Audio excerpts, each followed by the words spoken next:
if anyone would ask what I wanted to be, I said I wanted to work for Disney. But I thought that meant that you got to run the roller coasters and be a princess and work as an animator on the movies. But that was like the main thing I wanted to do, was to animate the movies. And growing up, like I would watch Rugrats and all animated shows exclusively until I was like 15 or 16, and then I realized that like I was the only one that was still just watching animation. I thought everyone else was as well. But my mum was really encouraging. She would always say that I would ask for the description of the book visually rather than the name of the book. And she was like, "You're a visual thinker, like that's how you should express yourself." And if I had bad dreams, she would get me to draw the bad dreams in the morning. And we would write a story at night about this scuba diving detective. And then in the morning I would draw the comic panels of that. So they were both very encouraging of me being stick and expressing myself that way. So I was quite introverted, and I wasn't very good at like expressing my feelings verbally. You can see the characters alive, and that means you're an animator.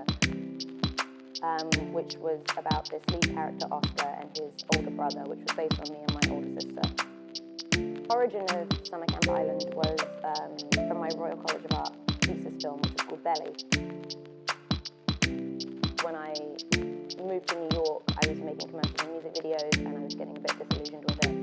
And so I wanted to pitch this TV show because it was like a series of short films with the same cast of characters, and I was still really obsessed with this Oscar character that was based on me. So he became the sort of origin for the show.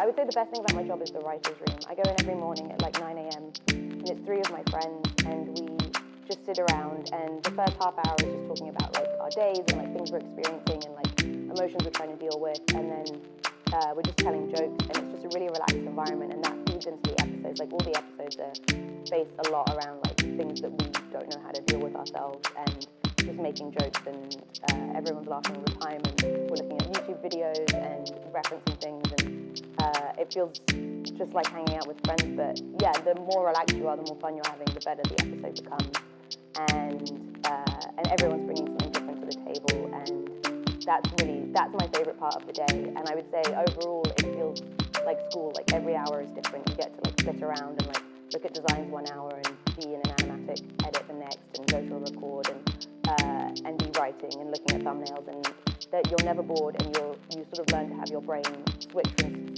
spot to spot. Like you never have to focus on anything for too long, and it helps your brain sort of be sparking all the time with new ideas, because it's always moving around.